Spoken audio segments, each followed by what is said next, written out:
Selamat datang di channel Diari Fitri, channel yang membahas cerita rumah tangga sehari-hari. Sebelum mulai ceritanya, jangan lupa subscribe. Mari kita mulai ceritanya.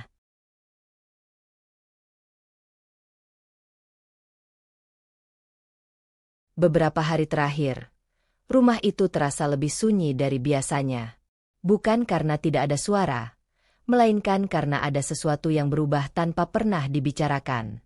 Intan berdiri di dapur, memandangi secangkir teh yang mulai mendingin. Biasanya, Arif, suaminya yang dulu begitu ringan tertawa, akan datang memeluknya dari belakang sepulang kerja. Tapi kini, suara pintu dibuka hanya diikuti langkah cepat menuju kamar, tanpa sapaan, tanpa sentuhan.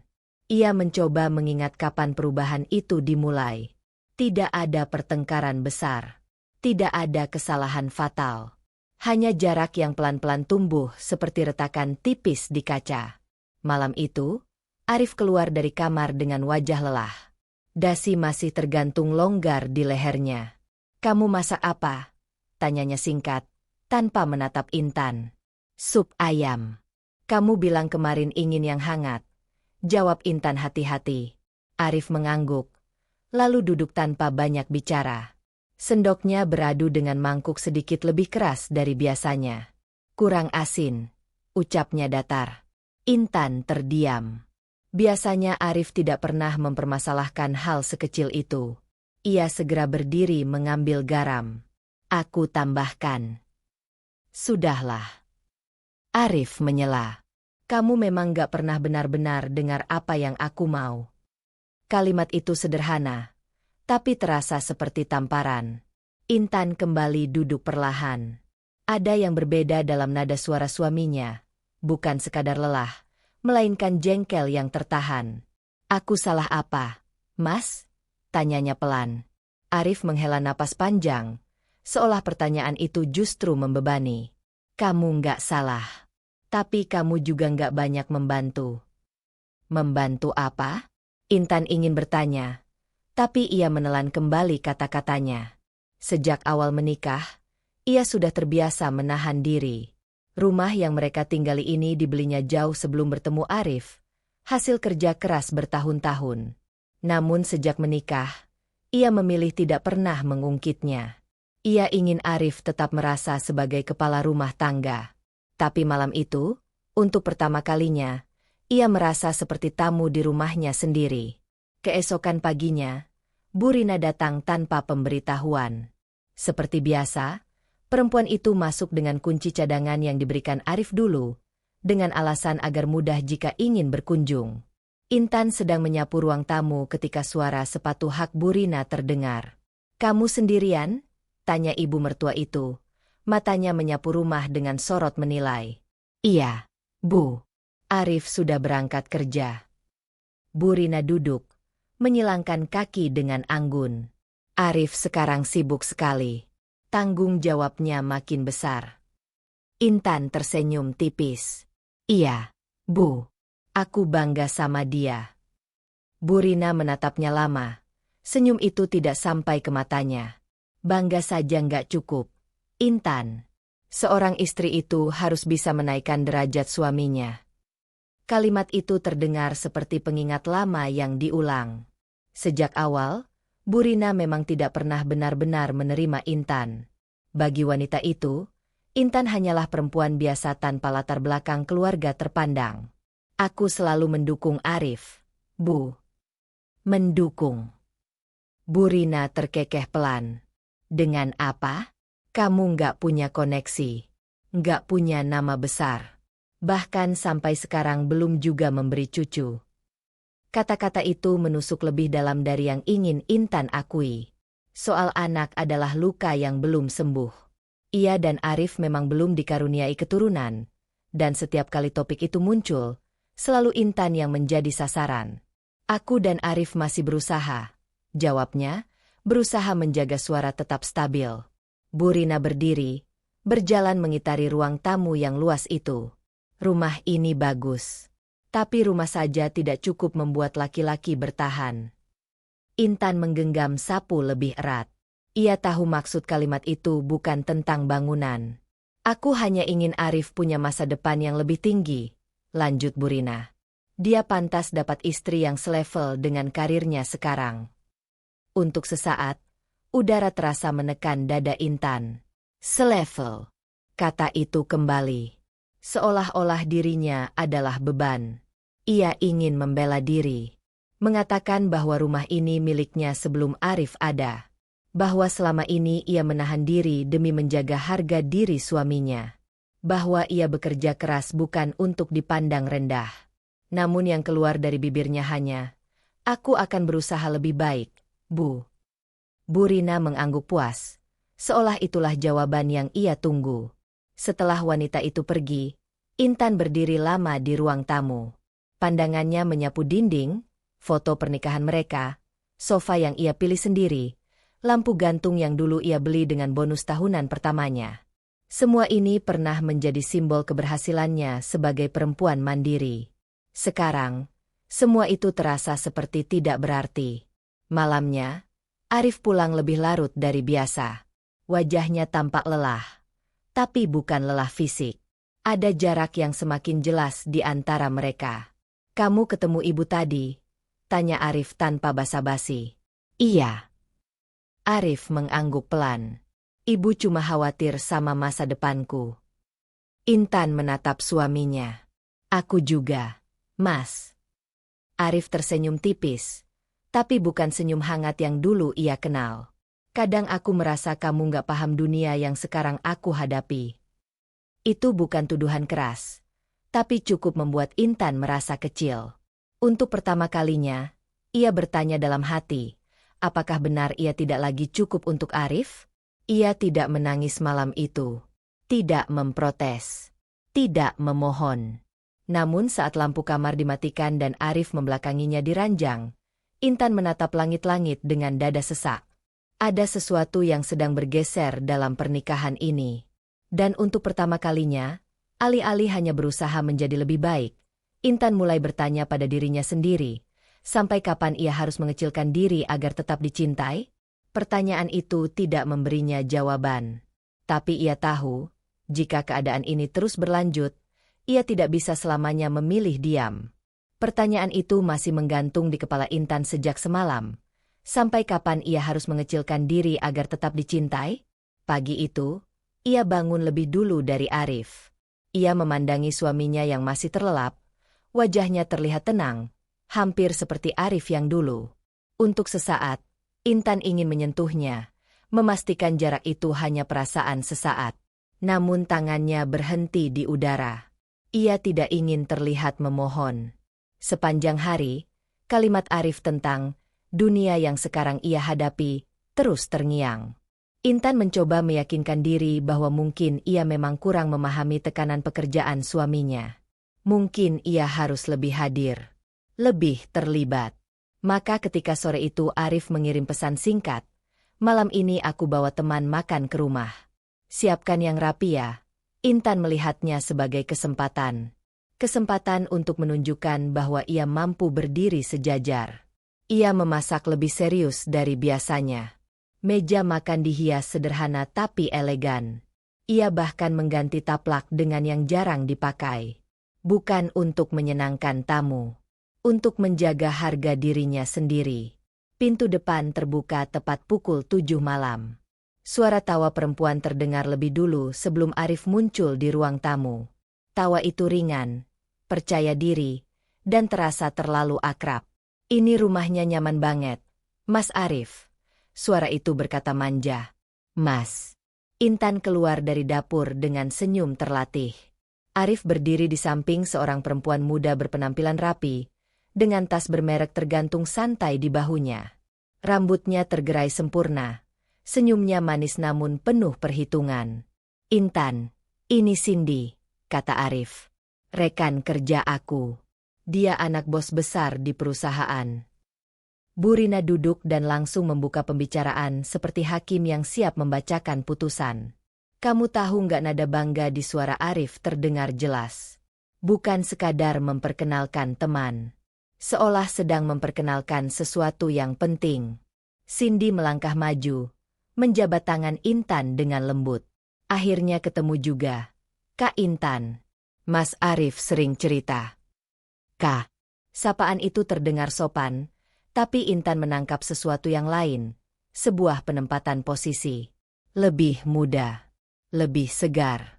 Lebih menjanjikan. Oh ya. Intan tersenyum tipis. Cerita apa? Cindy melirik Arif sekilas sebelum menjawab. Katanya Kak Intan orangnya sabar banget. Jarang protes. Arif tertawa kecil. Iya, dia nggak pernah ribut. Intan menahan napas. Kalimat itu terdengar seperti pujian, tapi entah kenapa terasa seperti pengumuman bahwa dirinya tidak pernah melawan. Mereka duduk bersama di meja makan. Arif duduk bersebelahan dengan Cindy, menjelaskan proyek kantor dengan penuh semangat. Semangat yang jarang ia tunjukkan pada Intan akhir-akhir ini. Cindy mendengarkan dengan mata berbinar, sesekali menyentuh lengan Arif saat tertawa. Sentuhan itu ringan, tapi cukup lama untuk membuat Intan menyadari kehangatan yang tidak lagi ia rasakan. Kebetulan papa lagi cari orang buat posisi baru, ucap Cindy santai sambil menyeruput minuman. Kalau Mas Arif mau, bisa langsung naik cepat. Papa. Intan mengerti sekarang mengapa Arif begitu bersemangat. Bukan hanya rekan kerja. Ini akses. Ini tangga. Arif tersenyum lebar. Ya doain saja. Kalau keluarga mendukung, pasti lancar. Tambah Cindy, lalu menoleh pada Intan. Kak Intan pasti nggak keberatan kan kalau Mas Arif makin sibuk? Demi masa depan yang lebih tinggi. Kalimat itu terdengar ringan. Namun Intan menangkap makna di baliknya. Makin sibuk. Lebih tinggi. Seolah-olah dirinya adalah beban yang harus menyesuaikan. Aku selalu mendukung suami, jawab Intan tenang. Cindy tersenyum. Kali ini lebih tajam. Iya, tapi kadang laki-laki juga butuh pasangan yang bisa masuk ke lingkaran yang sama. Dunia bisnis itu keras. Kak. Arif tidak menegur. Tidak membantah. Ia justru menambahkan, makanya aku sekarang harus lebih banyak belajar. Belajar dari siapa? Intan merasa seperti sedang diuji di rumahnya sendiri. Ia berdiri untuk mengambil hidangan tambahan, memberi ruang agar wajahnya tidak memperlihatkan gejolak. Di dapur, tangannya gemetar saat memegang piring. Bukan karena cemburu semata. Ini lebih dari itu. Ia merasa dinilai, diukur, dibandingkan. Sebagai istri, sebagai perempuan. Saat kembali ke meja, ia melihat Cindy tertawa lagi, kali ini lebih dekat pada Arif. Sorot mata Cindy tidak sekadar kagum, ada keyakinan di sana. Keyakinan bahwa ia berada di posisi yang lebih unggul. Setelah makan selesai dan Cindy pamit dengan janji akan sering main, Arif tampak puas. Gimana? Tanyanya. Maksudnya. Cindy orangnya pintar kan? Dia beda. Beda. Satu kata itu menggantung di udara. Iya, jawab Intan pelan. Beda. Arif mengangguk, lalu masuk kamar lebih dulu. Intan tetap di ruang makan, membereskan piring satu persatu. Rumah yang tadi ia tata dengan bangga kini terasa seperti panggung tempat dirinya diuji dan dinilai. Ia menatap kursi tempat Cindy duduk tadi. Untuk pertama kalinya, ia merasa bukan hanya tersisih sebagai istri. Ia merasa diremehkan sebagai perempuan. Bukan karena Cindy cantik. Bukan karena ia anak bos. Tapi karena suaminya sendiri membiarkan posisi Intan dipertanyakan. Malam itu, saat masuk ke kamar, Intan tidak langsung berbaring di sisi ranjangnya. Ia berdiri sejenak, memandangi Arif yang sibuk dengan ponselnya, tersenyum pada layar. Mas, panggilnya pelan. Apa? Mulai sekarang, kalau ada tamu kantor datang, kabari aku lebih dulu. Arif menoleh singkat. Ya iyalah. Nada itu terdengar sepele. Tapi bagi Intan, itu keputusan kecil yang terasa berat. Ia tidak akan lagi hanya diam. Mungkin ia belum berani melawan. Namun ia mulai berhenti menjadi perempuan yang sekadar menerima. Intan tahu ia telah mengambil langkah kecil ketika meminta Arif mengabari lebih dulu jika membawa tamu. Namun pagi itu, ia justru merasa seperti sedang berdiri di ujung jurang yang lebih curam. Sejak makan malam bersama Cindy 2 hari lalu, Arif terlihat semakin sering tersenyum sendiri pada ponselnya. Ia tidak lagi sekadar dingin, kini ia tampak bersemangat, tapi bukan pada Intan. Pagi itu, ketika Intan sedang menyeduh kopi, bel rumah berbunyi. Ia belum sempat membuka pintu, suara Bu Rina sudah terdengar dari luar. "Intan, buka pintunya." Nada itu bukan permintaan. Itu perintah. Intan membuka pintu dengan senyum sopan yang sudah ia latih bertahun-tahun. Bu Rina masuk dengan wajah penuh rasa ingin tahu. Matanya langsung menyapu ruang tamu seolah mencari sesuatu yang berbeda. "Ibu dengar kemarin Arif bawa anak bos ke sini," ucapnya tanpa basa-basi. Intan menahan napas. "Jadi kabar itu sudah sampai?" "Iya, Bu. Cindy, rekan kerja Arif." "Rekan kerja?" Bu Rina terkekeh pelan. "Itu bukan rekan kerja biasa." Intan tidak menjawab. Siapa Cindy itu? Ayahnya pemilik perusahaan tempat Arif kerja. Anak tunggal lagi. Intan mengangguk pelan. Ia tahu bagian itu.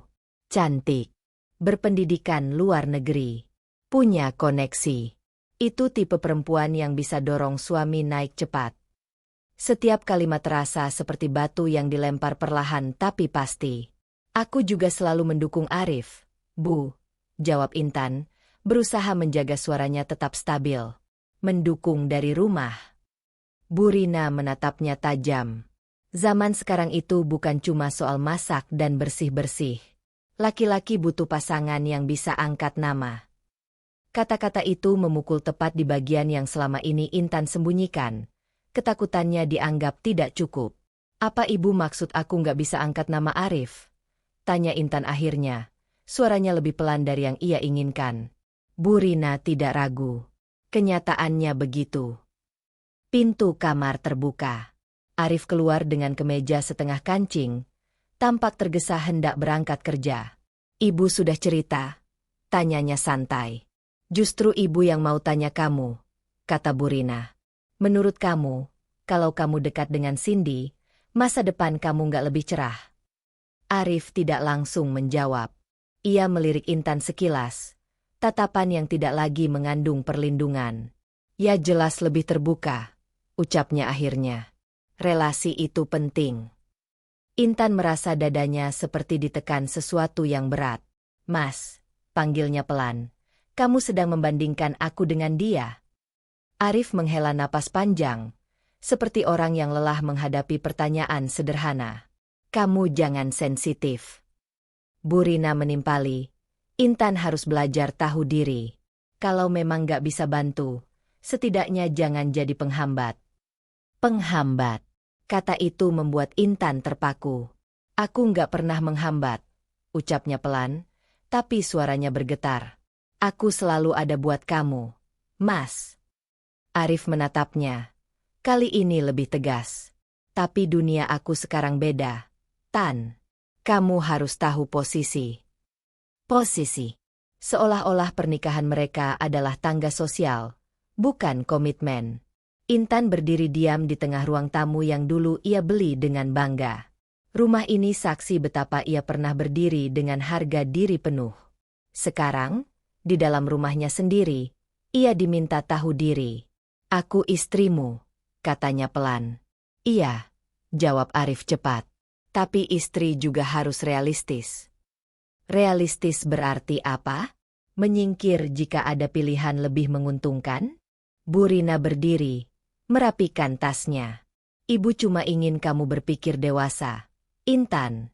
Jangan keras kepala mempertahankan sesuatu kalau memang bukan levelnya." Kalimat itu bukan lagi sindiran. Itu pernyataan perang yang dibungkus nasihat. Setelah Bu Rina pergi, rumah kembali sunyi. Arif bersiap berangkat tanpa mengatakan apapun lagi. Sebelum keluar, ia berkata singkat, "Jangan bikin suasana makin rumit." Pintu tertutup. Intan tetap berdiri di tempatnya. Sunyi kali ini berbeda. Bukan lagi tentang rasa tersisih. Bukan lagi tentang kecanggungan menghadapi perempuan lain. Ini tentang nilai dirinya sebagai manusia. Sejak kecil, Intan terbiasa membuktikan diri. Ia bekerja keras, membeli rumah ini tanpa bantuan siapapun, menekan egonya demi menjaga harga diri suami. Namun di hadapan ibu mertua dan suaminya sendiri, semua itu seolah tidak pernah cukup. Ia duduk perlahan di sofa. Air mata tidak langsung jatuh. Yang muncul justru rasa lelah yang dalam. Lelah selalu berusaha memenuhi standar orang lain. Tapi di antara lelah itu, ada sesuatu yang berubah. Untuk pertama kalinya, ia tidak hanya merasa terluka. Ia merasa marah. Marah karena terus diminta mengecil. Marah karena cintanya dianggap tidak bernilai dibanding status. Ia menatap foto pernikahan mereka di dinding. Dulu, Arif memegang tangannya dengan bangga. Sekarang, ia diminta tahu diri. Intan berdiri dan mengambil ponselnya. Jemarinya sempat ragu. Lalu ia membuka kembali dokumen-dokumen lama yang tersimpan rapi. Sertifikat rumah, kontrak investasi, dan berkas-berkas yang selama ini tidak pernah ia ungkit. Bukan untuk menyerang, tapi untuk mengingat siapa dirinya sebenarnya. Ia menarik napas panjang. Jika Arif ingin ia tahu posisi, maka ia juga harus mulai mengingat posisinya sendiri. Dan untuk pertama kalinya sejak pernikahan mereka retak, Intan membuat keputusan kecil yang berisiko. Ia tidak akan lagi membiarkan pembicaraan tentang dirinya terjadi tanpa suaranya hadir di dalamnya. Keputusan kecil itu, untuk tidak lagi membiarkan dirinya dibicarakan tanpa suara, ternyata jauh lebih berat dari yang Intan bayangkan. Sudah 3 malam Arif pulang lewat tengah malam. Tidak ada lagi penjelasan panjang, hanya pesan singkat yang sama, lembur. Jangan tunggu. Namun malam ini berbeda. Pukul 9:30, Intan mendengar suara mobil berhenti di depan rumah. Ia berdiri dari sofa. Jantungnya berdetak lebih cepat dari biasanya. Tirai ruang tamu sedikit terbuka. Dari celahnya, ia melihat Arif turun dari kursi pengemudi. Ia berjalan memutar, membuka pintu penumpang dengan sikap yang terlalu penuh perhatian. Cindy keluar dari mobil sambil tertawa kecil. "Besok aku jemput lagi ya," kata Arif. Suaranya jelas terdengar di malam yang tenang. "Mas Arif baik banget," jawab Cindy manja. "Untung ada Mas, jadi aku nggak perlu repot sopir." Repot. Kata itu seperti sengaja dipilih. Intan menutup tirai sebelum mereka menyadari ia melihat. Ia kembali duduk, menenangkan napasnya. Ketika pintu depan terbuka, ia sudah memasang wajah tenang. "Kok belum tidur?" tanya Arif singkat. "Menunggu suami pulang," jawab Intan, tidak lagi menyembunyikan makna di balik kalimatnya. Arif melepas sepatu tanpa menatapnya. "Aku cuma antar Cindy. Rumahnya searah." "Searah setiap malam?" tanya Intan pelan. Arif berhenti sebentar, lalu menatapnya dengan sorot tidak sabar. "Jangan mulai lagi." Mulai lagi. Padahal Intan belum pernah benar-benar memulai. "Aku cuma bertanya," ucapnya, berusaha menjaga nada suaranya tetap datar. Arif mendekat beberapa langkah. "Kamu tahu kan posisi Cindy di kantor? Dia penting buat karierku. Jangan bikin aku terlihat nggak profesional." Intan tersenyum tipis. "Profesional. Mengantar pulang setiap malam." "Baik," katanya akhirnya. Arif menghela napas panjang, lalu masuk kamar tanpa menunggu jawaban lain. Intan tetap berdiri di ruang tamu. Dadanya terasa sesak, tapi kali ini bukan karena merasa kalah. Ada rasa lain yang tumbuh, rasa bahwa ia sedang diuji batasnya. Keesokan harinya, Intan duduk di sebuah kafe kecil yang sering ia datangi sejak sebelum menikah. Di hadapannya duduk Rani, sahabatnya sejak masa kuliah, perempuan yang mengenalnya sebelum ia menjadi istri siapapun. Rani menatap Intan dengan alis berkerut. "Kamu kelihatan capek." Intan tersenyum lemah. "Cuma kurang tidur." Rani tidak mudah dibohongi. Kurang tidur atau kurang dihargai. Kalimat itu langsung menusuk. Intan terdiam beberapa detik sebelum akhirnya berkata pelan, "Arif sering antar Cindy pulang. Hampir tiap malam." Rani menyandarkan tubuhnya. Wajahnya berubah serius. "Cindy yang anak bos itu?" "Iya." "Dan kamu masih anggap itu normal?" Intan menggenggam cangkir kopinya. Hangatnya tidak lagi terasa. "Aku nggak mau jadi istri posesif." Rani menggeleng pelan. "Ini bukan soal posesif, Tan. Ini soal batas." "Batas." Kata itu kembali menggema di kepala Intan. "Dia bilang itu demi karir," lanjut Intan, seolah mencoba meyakinkan dirinya sendiri. Rani menatapnya tajam. "Kalau demi karir, kenapa harus antar pulang setiap malam? Perusahaan sebesar itu nggak punya sopir." Intan tidak punya jawaban. Rani melanjutkan, suaranya lebih lembut namun tegas. "Kamu tahu aku nggak pernah suka ikut campur. Tapi ini bukan cuma soal perempuan lain. Ini soal kamu terus diminta mengecil."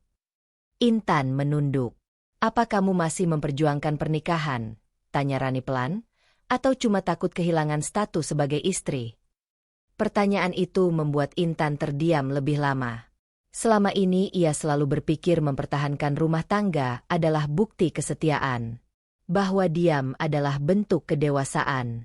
Bahwa mengalah adalah cara menjaga keharmonisan. Namun sekarang, ia mulai mempertanyakan satu hal.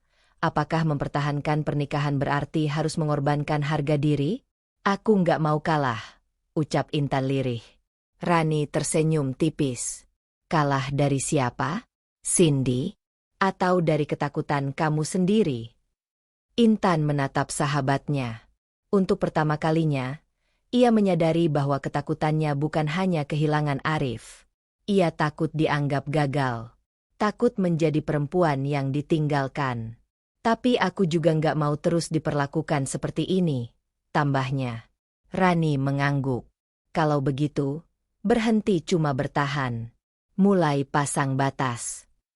Kalimat itu sederhana, tapi terasa seperti pintu yang perlahan terbuka. Malamnya, Arif kembali pulang larut. Kali ini Intan tidak menunggu di ruang tamu. Ia duduk di meja makan dengan lampu tetap menyala. "Ada apa lagi?" tanya Arif ketika melihatnya masih bangun.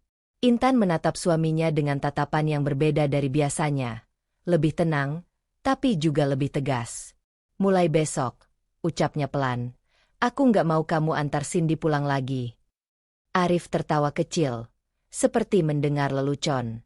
"Kamu serius?" "Iya." Arif menatapnya tajam. "Kamu nggak berhak atur pekerjaanku." "Aku nggak atur pekerjaanmu," jawab Intan.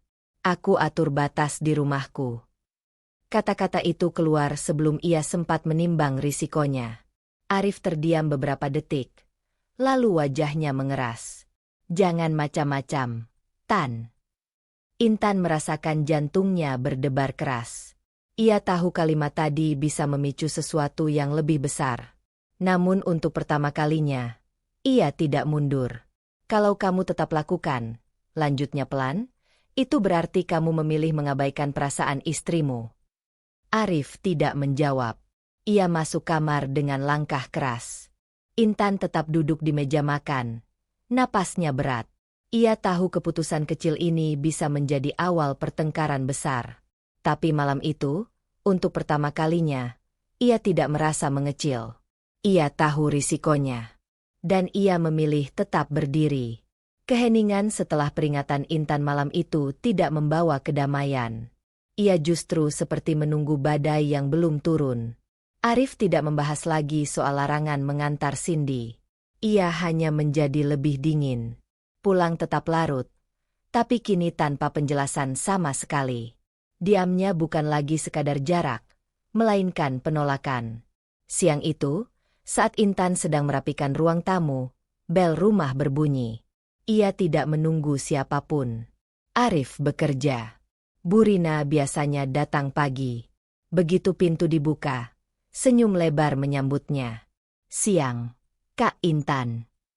Cindy berdiri dengan pakaian rapi dan tas mahal yang sama seperti terakhir kali. Kali ini ia datang sendiri, tanpa Arif. Intan menahan keterkejutan di wajahnya. Arif tidak di rumah. Aku tahu, jawab Cindy ringan. Aku memang mau ketemu Kak Intan. Kalimat itu membuat suasana langsung berubah. Intan mempersilakan masuk, menjaga sikapnya tetap tenang. Ia tidak ingin terlihat terusik di rumahnya sendiri. Cindy duduk santai, seperti sudah terbiasa berada di sana. Rumahnya nyaman ya. Mas Arif sering cerita. Intan duduk berhadapan dengannya. Ada yang bisa saya bantu? Cindy tersenyum, menyilangkan kaki dengan percaya diri. Sebenarnya aku cuma mau memperjelas sesuatu, supaya nggak ada salah paham. Salah paham tentang apa? Tentang siapa yang punya kuasa. Mungkin begitu maksudnya. Cindy menghela napas pelan, lalu berkata dengan nada yang dibuat seolah tulus, ayahku itu pemilik utama perusahaan tempat Mas Arif kerja. Intan menatapnya tanpa ekspresi. Saya sudah dengar. Bagus, jawab Cindy cepat. Berarti Kak Intan juga tahu betapa besar peluang yang bisa didapat Mas Arif kalau dekat dengan keluargaku. Dekat. Kata itu sengaja dipilih. Intan merasakan ketegangan naik perlahan. Dekat secara profesional atau pribadi? Cindy tersenyum lebih lebar. Kadang dua hal itu berjalan bersamaan. Kalimat itu tidak lagi halus. Itu ancaman yang dibungkus manis. Mas Arif itu pintar, lanjut Cindy. Sayang kalau potensinya terhambat. Terhambat. Lagi-lagi kata itu diarahkan padanya. Terhambat oleh siapa? Tanya Intan pelan. Cindy memiringkan kepala, pura-pura berpikir. Kadang pasangan yang tidak bisa mengikuti ritme bisa jadi beban. Intan merasakan sesuatu di dalam dirinya mulai mengeras. Bukan sakit seperti sebelumnya. Ini lebih dingin. Dan kamu datang untuk memberi saran? Tanyanya. Aku datang untuk jujur, jawab Cindy tanpa ragu. Aku nggak mau Kak Intan merasa dibohongi kalau suatu saat Mas Arif memilih jalan yang lebih strategis. Strategis. Seolah pernikahan adalah transaksi. Sebelum Intan sempat membalas, pintu kembali terbuka. Burina masuk dengan langkah cepat. Wajahnya tampak puas melihat Cindy sudah di sana. Ibu senang kamu datang, nak, ujar Burina hangat. Duduk di samping Cindy seolah mereka sudah lama akrab. Intan menatap dua perempuan itu. Ia baru menyadari bahwa ini bukan kebetulan. Ibu memang suruh Cindy ke sini, lanjut Burina tanpa rasa bersalah. Biar semuanya jelas. Jelas. Intan merasakan dadanya menegang. Jelas bahwa Arif punya masa depan besar, kata Burina. Dan masa depan itu butuh pasangan yang selevel. Bu, Intan mencoba bicara. Sudah, Intan, potong Burina tajam. Ibu tidak mau Arif selamanya biasa saja. Biasa saja. Kata itu membuat Intan terdiam. Cindy menambahkan dengan nada lembut namun menusuk. Aku nggak bermaksud merebut apapun, Kak. Tapi kalau memang ada pilihan yang lebih baik, kenapa harus bertahan di tempat yang salah? Tempat yang salah. Intan menatap mereka bergantian. Untuk pertama kalinya, ia melihat dengan jelas. Mereka tidak lagi menganggapnya bagian dari keluarga. Ia bukan istri yang sedang dipertahankan. Ia adalah hambatan yang sedang dipertimbangkan untuk disingkirkan. Pintu depan kembali terbuka. Arif masuk dengan wajah terkejut melihat suasana di ruang tamu. Kalian ngapain di sini? Tanyanya. Ibu cuma bicara baik-baik, jawab Burina cepat. Supaya kamu tidak salah langkah. Arif menatap Cindy, lalu Intan. Wajahnya tidak menunjukkan kemarahan atas kedatangan tanpa izin itu. Cindy berdiri. Aku cuma ingin semuanya transparan, Mas Arif. Arif mengangguk pelan, seolah menyetujui keberanian itu. Intan merasakan sesuatu runtuh di dalam dirinya. Bukan cinta, itu sudah retak sejak lama. Yang runtuh adalah keyakinannya bahwa Arif masih melihatnya sebagai pihak yang harus dilindungi. "Mas," ucap Intan akhirnya, "kamu tahu mereka datang ke sini untuk apa?" Arif terdiam beberapa detik, lalu berkata pelan, "Mereka cuma ingin yang terbaik buat aku." "Bukan untuk kita. Untuk aku." Perbedaan itu sangat jelas. Intan berdiri perlahan. Ia tidak menangis, tidak berteriak. Ia hanya merasa dingin. "Baik," katanya pelan. "Kalau begitu, lanjutkan pembicaraan kalian." Ia melangkah menuju kamar, meninggalkan mereka bertiga di ruang tamu. Di balik pintu yang tertutup, ia bersandar pada dinding, napasnya berat. Ia akhirnya mengerti. Ini bukan lagi soal Cindy semata. Ini tentang suaminya dan ibu mertuanya yang sudah melihat kemungkinan hidup tanpa dirinya. Dan untuk pertama kalinya, Intan bertanya bukan dengan takut, melainkan dengan sadar. Jika mereka tidak lagi melihatnya sebagai keluarga, apakah ia masih harus memperjuangkan mereka? Pertanyaan itu membuat dadanya bergetar. Di tengah kesunyian kamar, ia mengambil ponselnya. Bukan untuk menangis pada siapapun, tapi untuk mulai mencari tahu apa saja haknya jika suatu hari ia benar-benar harus berdiri sendiri. Malam setelah Cindy dan Bu Rina membicarakan masa depan, di ruang tamu, rumah itu terasa bukan lagi milik Intan sepenuhnya. Ia tidak tidur. Bukan karena menangis, melainkan karena pikirannya terus bergerak. Ia membuka kembali berkas-berkas penting yang selama ini ia simpan rapi, sertifikat rumah atas namanya, dokumen investasi lama, dan catatan keuangan yang selama ini ia kelola diam-diam. Bukan untuk menyerang, untuk berjaga. Pagi itu, Arif keluar kamar dengan wajah kusut. Ia tidak menyapa, tidak bertanya apakah Intan baik-baik saja.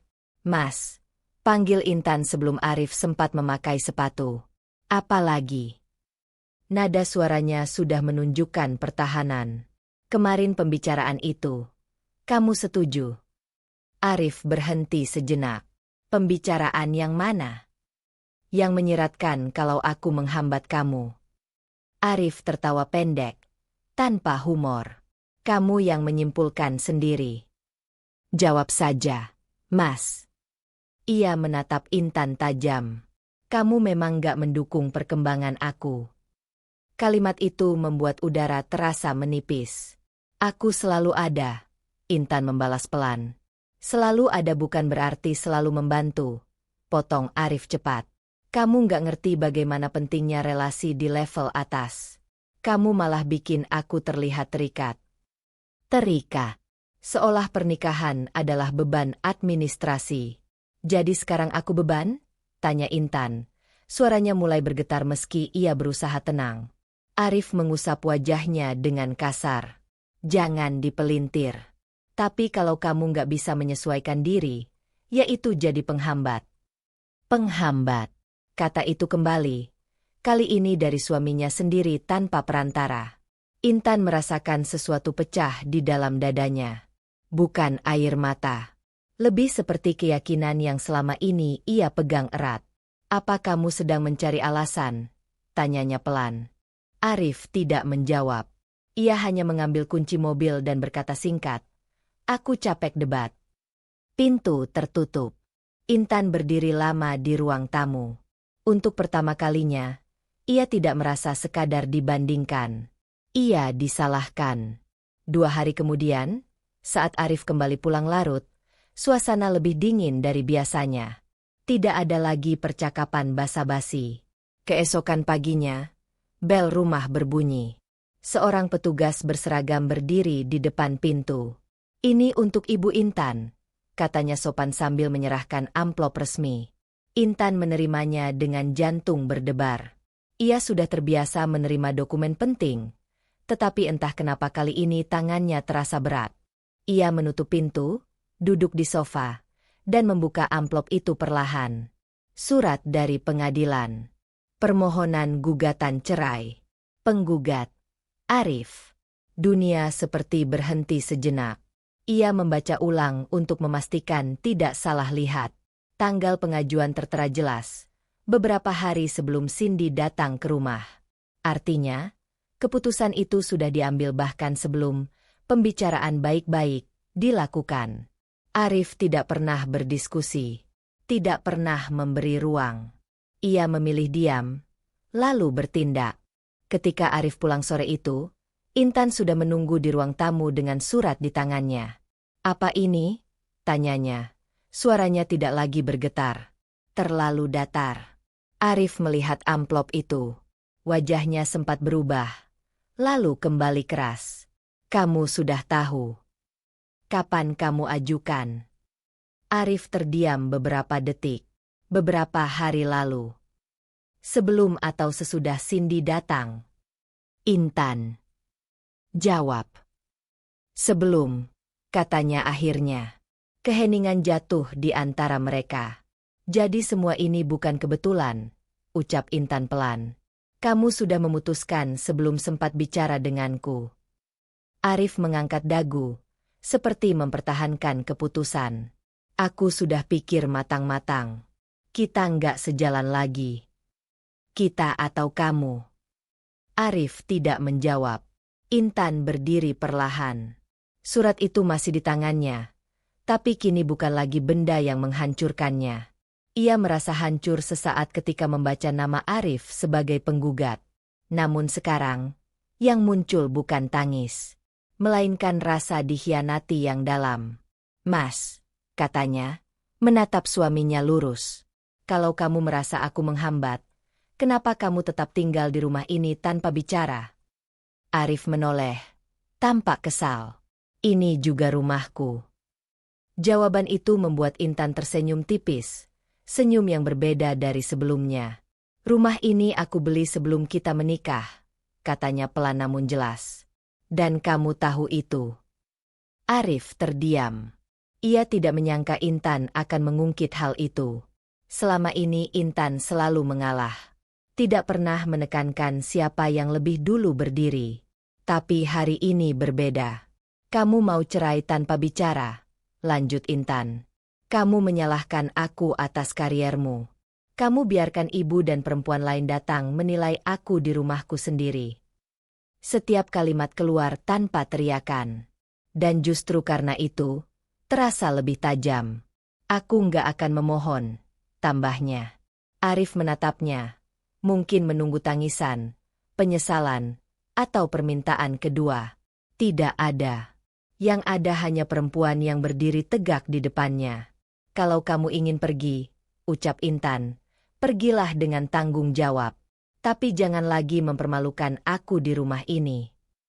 Arif terdiam lebih lama dari sebelumnya. Ia tidak membalas, tidak meminta maaf. Hanya masuk kamar dengan wajah tegang. Intan tetap berdiri di ruang tamu. Rasa sakit itu masih ada, tapi bentuknya berubah. Dari sedih menjadi jelas. Ia tidak lagi mempertanyakan apakah ia cukup. Ia mulai mempertanyakan mengapa ia harus mempertahankan seseorang yang sudah memilih keluar diam-diam. Malam itu, Intan menyimpan surat gugatan itu di laci, bukan untuk disembunyikan, melainkan untuk dihadapi. Dan untuk pertama kalinya sejak semua ini dimulai, ia membuat keputusan kecil yang berisiko.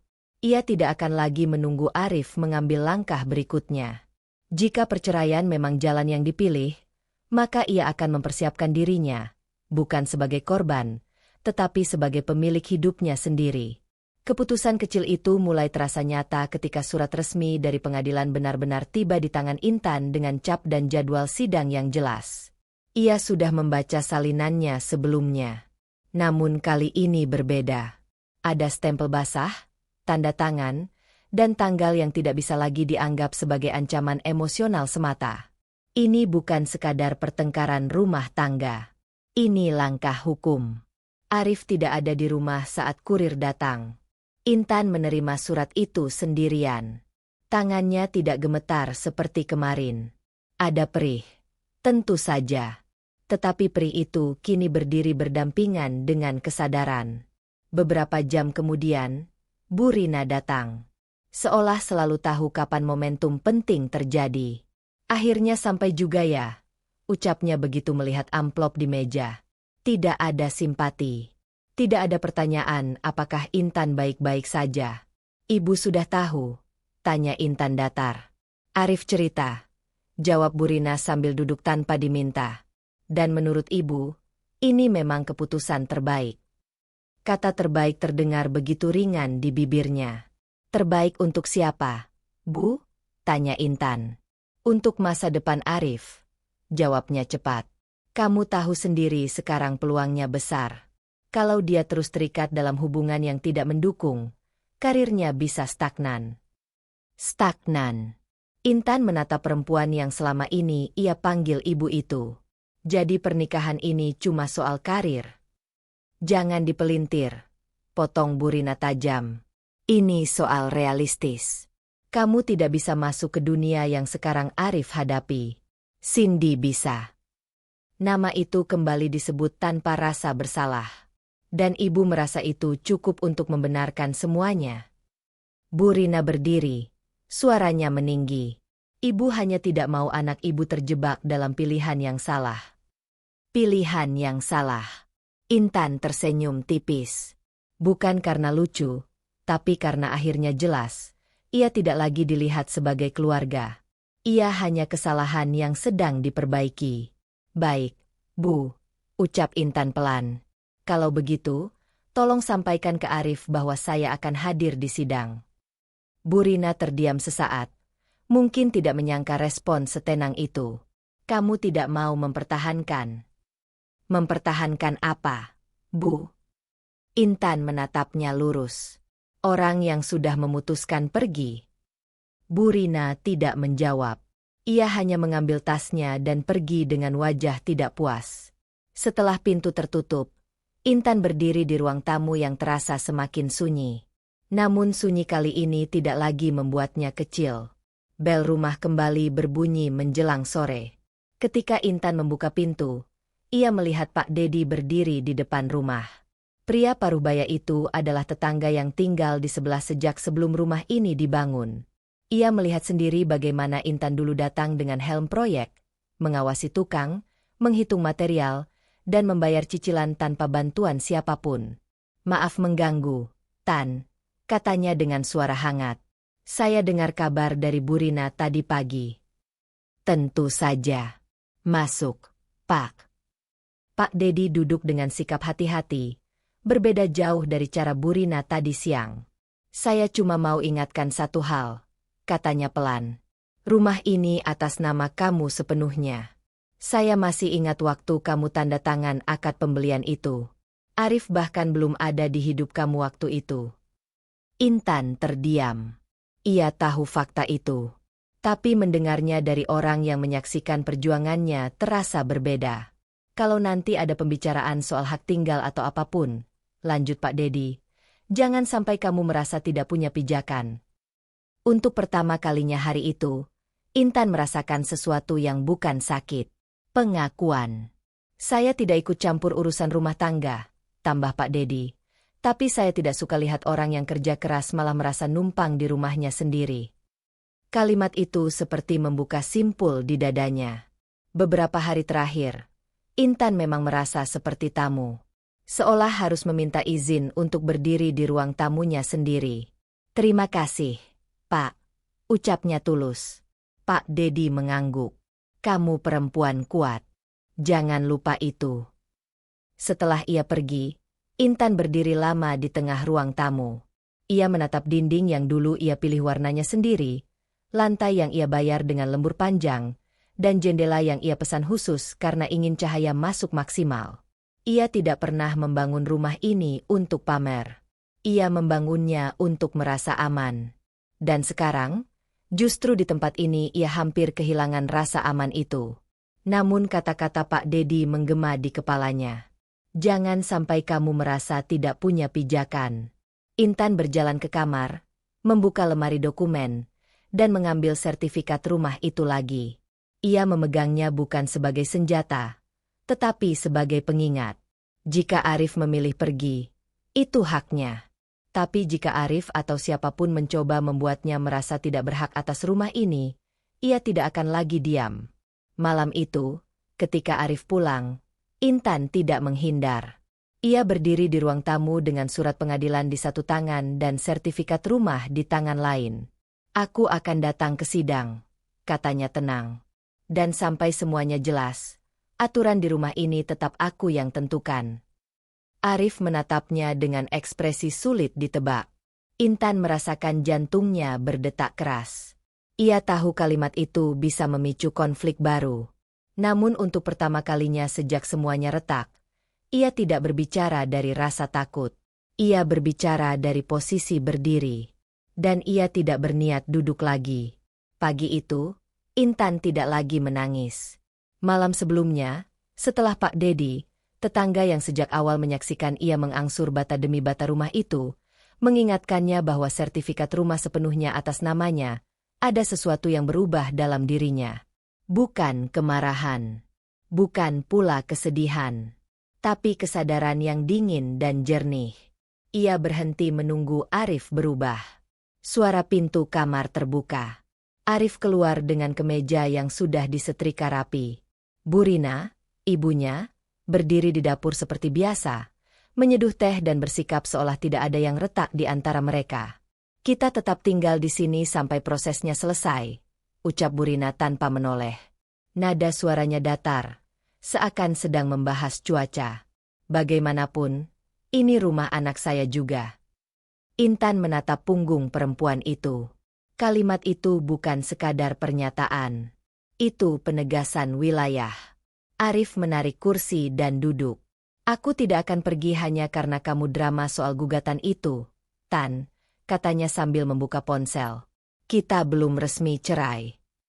Kata drama itu melukai, tapi tidak lagi menghancurkan. Intan merasakan sesuatu yang berbeda. Dulu, ia akan membela diri. Sekarang, ia justru merasa tenang. Ia berdiri, berjalan ke kamar, dan kembali membawa map coklat yang semalam ia keluarkan dari laci paling bawah lemari. Jantungnya berdetak lebih cepat, bukan karena takut, tapi karena ini pertama kalinya ia memilih menghadapi, bukan menghindar. Intan meletakkan map itu di atas meja makan. Aku juga tidak akan pergi, katanya pelan. Arif mendengus. Bagus. Berarti kita sepakat. Intan membuka map tersebut. Sertifikat rumah itu ia keluarkan, masih terbungkus plastik bening. Ia memutar arahnya agar bisa terbaca jelas. Atas nama Intan Pramesti, ucapnya tenang, membaca bagian yang selama ini tak pernah ia gunakan sebagai tameng. Bu Rina terdiam. Arif berhenti mengetik. Apa maksud kamu? Tanya Arif. Nada suaranya mulai berubah. Maksudnya sederhana, jawab Intan. Rumah ini bukan atas nama kamu. Bukan juga atas nama kita bersama. Ini atas namaku. Sunyi merambat di antara mereka. Bu Rina melangkah mendekat. Matanya menyipit. Walaupun atas namamu, itu dibangun setelah kalian menikah. Jangan merasa paling berhak. Intan mengangguk kecil. Benar, Bu. Dibangun setelah menikah. Tapi uang muka dan cicilan 2 tahun pertama dari tabungan saya sebelum menikah. Sisanya saya yang lanjutkan ketika Arif pindah kerja dan gajinya tidak stabil.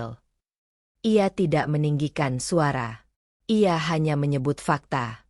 Arif berdiri mendadak. Jadi sekarang kamu mau usir aku? Ada retakan di nada suaranya. Halus, tapi nyata. Untuk pertama kalinya sejak gugatan cerai itu ia ketahui, Intan melihat keraguan di mata suaminya. Bukan karena cinta, tapi karena posisi. Aku tidak mengusir, jawab Intan. Aku hanya ingin semuanya jelas. Arif tertawa pendek, tapi tawanya dipaksakan. Kamu pikir cuma karena selembar kertas itu kamu bisa mengatur segalanya? Selembar kertas itu. Dulu, Intan mungkin akan merasa kecil mendengar kalimat itu. Sekarang, ia justru menyadari sesuatu. Arif goyah. Ia takut kehilangan pijakan. Dan ketakutan itu membuat egonya berbicara lebih keras. Intan menarik napas perlahan. Kamu yang memilih mengajukan gugatan tanpa bicara padaku. Kamu yang memutuskan masa depan kita sendirian. Jadi jangan heran kalau sekarang aku juga mengambil sikap. Bu Rina menepuk meja. Arif menggugat karena kamu tidak mendukung karirnya. Kamu selalu membuat dia terlihat lemah. Kalimat itu menusuk, tapi tidak lagi mematahkan. Intan menatap perempuan itu. Saya tidak pernah menghalangi Arif. Saya hanya tidak mau menjual rumah ini untuk ambisinya. Arif memalingkan wajah. Itu titiknya. Rumah ini bukan sekadar bangunan. Ini satu-satunya hal yang tidak bisa ia kendalikan. Keheningan menjadi medan perang yang tak kasat mata. Emosi Intan berubah lagi. Bukan sekadar ingin bertahan, tapi ingin dihormati. Aku akan konsultasi dengan pengacara, katanya akhirnya. Kalimat itu menggantung berat. Arif menoleh cepat. Kamu mengancam. Tidak, jawab Intan. Aku melindungi diriku. Untuk pertama kalinya, Arif tidak langsung membalas. Ada perhitungan di wajahnya. Ia menyadari bahwa posisi tawarnya tidak sekuat yang ia kira. Namun egonya masih berdiri tegak. Kita lihat saja nanti di sidang, katanya akhirnya. Suaranya dingin. Ia mengambil tas kerjanya dan keluar tanpa pamit. Pintu tertutup sedikit lebih keras dari biasanya. Bu Rina menatap Intan dengan campuran marah dan tidak percaya. Kamu berubah. Intan menatap balik dengan tenang. Saya hanya berhenti takut. Bu Rina tak menjawab. Ia kembali ke dapur. Tapi langkahnya tak lagi sekuat tadi. Rumah itu terasa berbeda pagi ini. Bukan lagi tempat Intan bertahan dalam diam, melainkan ruang yang mulai ia kuasai kembali. Namun kemenangan kecil itu tidak membuatnya lega sepenuhnya. Ia tahu langkah berikutnya tidak akan mudah. Menghubungi pengacara berarti membuka perang secara resmi. Itu berarti Arif bisa semakin keras. Bisa semakin tidak terduga. Tangannya gemetar saat mengambil ponsel. Nama seorang pengacara yang pernah direkomendasikan temannya muncul di layar. Nomor yang selama ini ia simpan tanpa pernah berani menekan tombol panggil. Hari ini berbeda. Bukan karena ia sudah tidak takut, tapi karena ia lebih takut kehilangan dirinya sendiri. Jempolnya melayang di atas layar. Satu panggilan ini akan mengubah arah segalanya. Dan untuk pertama kalinya, Intan memilih menjadi pihak yang memulai langkah. Nomor pengacara itu masih tersimpan di riwayat panggilan. Intan belum menekannya. Semalaman ia terjaga, memikirkan satu langkah kecil yang kemarin hampir ia ambil. Keputusan untuk menghubungi pengacara bukan hanya soal hukum. Itu berarti ia benar-benar berhenti berharap Arif akan sadar. Pagi itu, suara mobil berhenti di depan rumah membuat dadanya menegang. Bukan mobil Arif. Mobil putih mengilap dengan suara mesin yang terlalu percaya diri. Intan tahu siapa yang datang bahkan sebelum bel berbunyi. Cindy. Perempuan itu turun dengan langkah ringan, mengenakan blazer krem dan kacamata hitam besar. Senyumnya terukir seperti seseorang yang sudah merasa menang. Cindy bukan sekadar rekan kerja Arif. Ia adalah perempuan yang beberapa bulan terakhir semakin sering muncul dalam cerita-cerita Arif tentang masa depan, tentang lingkungan baru yang lebih ambisius, dan tentang hidup yang naik kelas. Bel berbunyi sekali, lalu dua kali. Bu Rina lebih dulu membuka pintu. Cindy. Masuk, nak. Sambutnya hangat, jauh berbeda dari nada suaranya pada Intan. Intan berdiri di ruang tengah. Ia tidak bergerak. Cindy melangkah masuk seolah rumah itu sudah separuh menjadi miliknya. Tatapannya berhenti pada Intan, lalu tersenyum tipis. Mas Arif ada? Tanyanya, meski matanya tak lepas dari Intan. Di kamar, jawab Bu Rina cepat. Sejak pagi masih teleponan. Cindy mengangguk, lalu menoleh pada Intan. Oh ya. Aku cuma mau pastikan kabarnya benar. Intan tidak menjawab. Ia menunggu. Kabarnya gugatan cerainya sudah diproses. Ya. Cindy menyilangkan tangan. Cepat juga. Nada suaranya ringan, tapi penuh duri. Arif keluar dari kamar, Wajahnya terlihat tegang saat melihat Cindy sudah berdiri di ruang tamu. "Kamu kenapa kesini?" "Aku cuma khawatir," jawab Cindy lembut, lalu menoleh lagi pada Intan. "Soalnya, kalau semuanya lancar, kamu bisa fokus ke proyek luar negeri itu tanpa beban." "Beban." Intan merasakan kata itu menghantam lebih keras daripada hinaan langsung. "Aku bukan beban siapapun," ucapnya pelan. Cindy tertawa kecil. "Aku tidak bilang kamu beban. Tapi ya, kadang seseorang harus ditinggal demi masa depan yang lebih tinggi, kan?" Bu Rina tidak menegur. Bahkan ia tampak setuju. Arif terdiam. Tidak membantah. Tidak juga membela. Disitulah sesuatu dalam diri Intan berubah lagi. Bukan lagi soal bertahan. Bukan lagi soal melindungi diri secara hukum. Ini soal harga diri yang diinjak di ruang tamunya sendiri. Cindy melangkah mendekat. "Kamu perempuan baik, Intan. Tapi dunia Mas Arif sekarang beda. Dia butuh partner yang bisa jalan di level yang sama." "Level?" ulang Intan. "Iya," jawab Cindy tanpa ragu. "Dunia profesional. Lingkungan internasional. Bukan cuma sibuk mempertahankan rumah. Rumah yang ia bangun dengan lembur. Rumah yang ia pertahankan ketika Arif ingin menjualnya demi ambisi yang belum tentu." Intan menatap Arif. "Kamu setuju?" Arif menarik napas. "Tan, jangan dibesar-besarkan. Cindy cuma bicara soal realita." "Realita." Kata itu lebih menyakitkan daripada gugatan cerai. Intan merasakan panas di dadanya naik perlahan. Tapi suaranya justru semakin stabil. "Realita bahwa kamu malu punya istri yang tidak sesuai citra barumu." Arif mengeraskan rahangnya. "Ini bukan soal malu." "Lalu kenapa kamu diam saat dia menghina aku di rumahku sendiri?" Sunyi jatuh.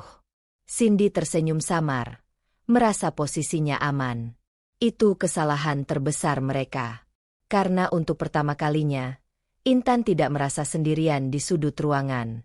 Ia merasa berdiri di tengah rumahnya sendiri. Ia melangkah ke arah meja, mengambil kembali map coklat yang kini tak lagi terasa berat. "Kalian semua sepertinya lupa satu hal," katanya. Cindy mengangkat alis. Bu Rina terlihat waspada. "Rumah ini atas namaku," lanjut Intan. "Dan proses cerai belum selesai." Arif mendesah. "Kita sudah bahas ini."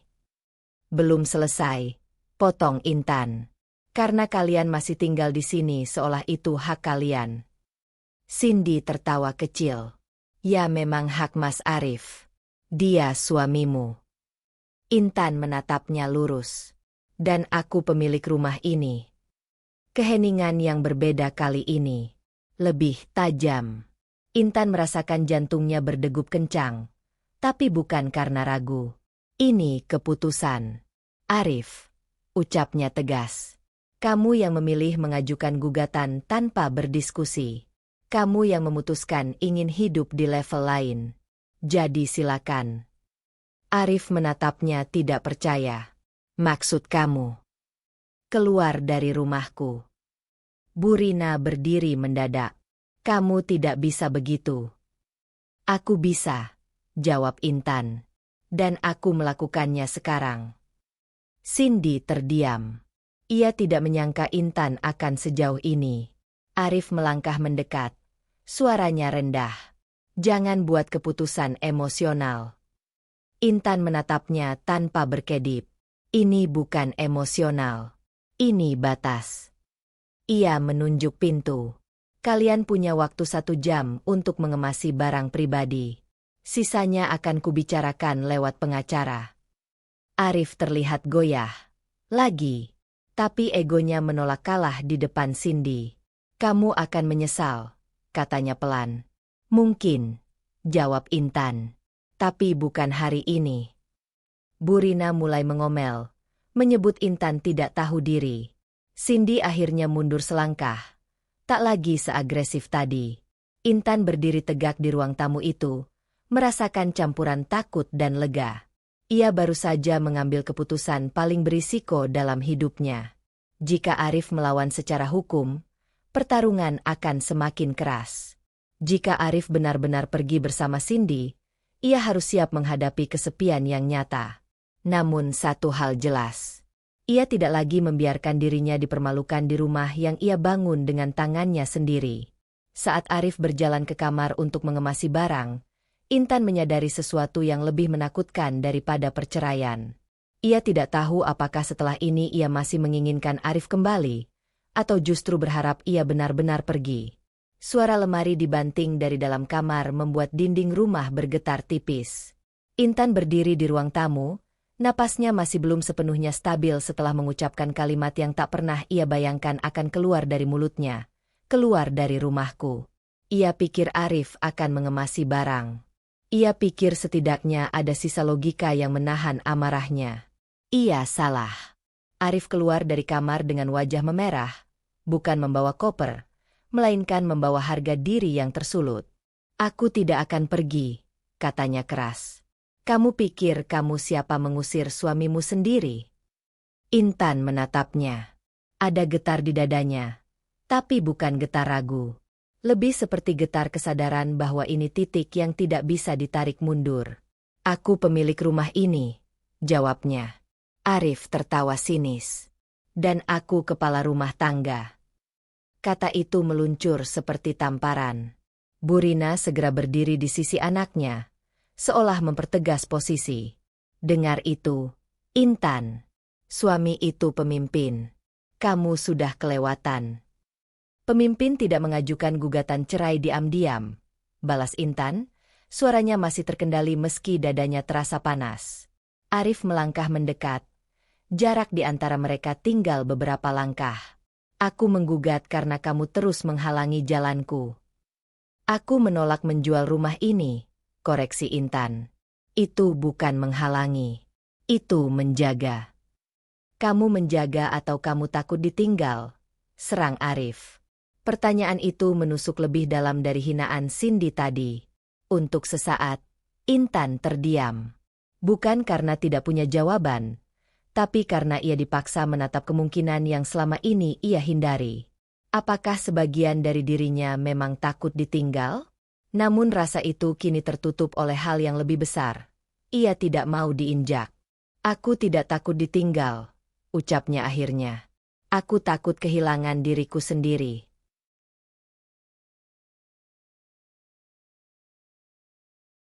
Burina mendecak keras. "Bahasa kamu tinggi sekali sekarang. Siapa yang mengajari kamu melawan suami begini?" Intan menoleh pada mertuanya. "Tidak ada yang mengajari. Saya hanya berhenti diam." Kalimat itu membuat Arif semakin tersulut. "Kamu mempermalukan aku di depan orang luar," bentaknya, melirik sekilas ke arah Cindy yang berdiri di dekat pintu. Cindy sejak tadi tidak lagi tersenyum. Wajahnya tegang, matanya bergerak cepat membaca situasi yang semakin tidak terkendali. Ia datang dengan keyakinan kemenangan, tapi kini yang ia lihat adalah pertarungan yang bisa merembet kemana-mana. "Mas, sudahlah," ucapnya pelan, mencoba meredam. "Kita bisa bicarakan baik-baik." "Ini bukan urusan kamu," potong Arif tajam. Cindy terdiam, tersinggung, tapi tidak membalas. Ia mundur selangkah, mengambil ponselnya dari dalam tas. Intan memperhatikan itu sekilas, lalu kembali fokus pada Arif. "Aku tidak mempermalukan kamu," katanya. "Kamu yang memilih jalan ini. Kamu yang membawa orang lain masuk ke konflik rumah tangga kita. Kamu menuduh." Arif menantang. "Aku melihat," jawab Intan. Burina menepuk meja keras. "Cukup. Intan, kamu sudah berubah jadi perempuan yang tidak tahu diri. Kami yang menerima kamu dulu, sekarang kamu usir begitu saja." Mata Intan berkilat. "Menerima saya? Atau menerima rumah ini?" Ruangan itu mendadak senyap. Burina terdiam sesaat sebelum akhirnya berkata dengan suara bergetar marah. "Kamu durhaka. Tidak tahu berterima kasih." Kata durhaka itu mengguncang sesuatu dalam diri Intan. Ia tidak pernah berniat menjadi istri pembangkang. Selama ini justru ia yang paling banyak mengalah. Namun kini, ia menyadari satu hal pahit. Bagi mereka, perempuan baik adalah perempuan yang patuh meski disakiti. Aku tidak durhaka, ucap Intan pelan. Aku hanya tidak mau diinjak. Arif menggeleng keras. Kamu akan menyesal. Kalau berita ini sampai ke kantor, kamu tahu dampaknya ke karierku. Kariermu bukan tanggung jawabku lagi sejak kamu memutuskan cerai tanpa bicara. Kalimat itu menampar lebih keras daripada suara apapun. Sementara itu, di sudut ruangan, Cindy menekan tombol panggil. Papa, ucapnya pelan, menjauh sedikit dari mereka. Bisa datang ke rumah Mas Arif sekarang? Situasinya tidak terkendali. Ayah Cindy, seorang pengusaha berpengaruh yang selama ini menjadi pintu akses Arif ke proyek-proyek besar, adalah sosok yang Arif hormati, bahkan mungkin lebih dari siapapun. Intan mendengar kata papa itu. Ia tahu ini bukan panggilan biasa. Cindy kembali mendekat setelah menutup telepon. Papa akan ke sini, katanya. Nada suaranya berusaha terdengar netral. Lebih baik ada orang yang lebih dewasa menyelesaikan ini. Arif menoleh cepat. Kamu kenapa bawa-bawa dia? Karena ini sudah keterlaluan, jawab Cindy. Kalau terus begini, semua bisa rusak. Semua. Intan merasakan gelombang baru tekanan menghantamnya. Jika ayah Cindy datang, konflik ini tidak lagi hanya soal rumah tangga. Ini bisa menjadi persoalan reputasi, kekuasaan, bahkan hukum. Namun di balik ketegangan itu, ada bara kecil dalam dirinya yang justru semakin menyala. Selama ini, ia selalu berhadapan dengan Arif sebagai suami. Sekarang ia akan berhadapan dengan dunia yang Arif pilih. Dan ia tidak boleh goyah. Silakan panggil siapapun, ucap Intan akhirnya. Tapi keputusan saya tetap sama. Kalian tidak berhak tinggal di sini tanpa persetujuan saya. Arif menatapnya.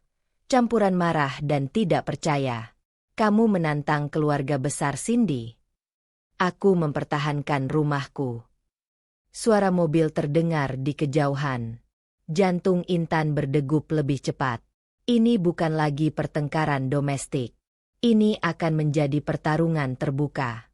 Namun alih-alih mundur, ia justru melangkah ke arah pintu, berdiri tepat di ambang masuk rumahnya sendiri.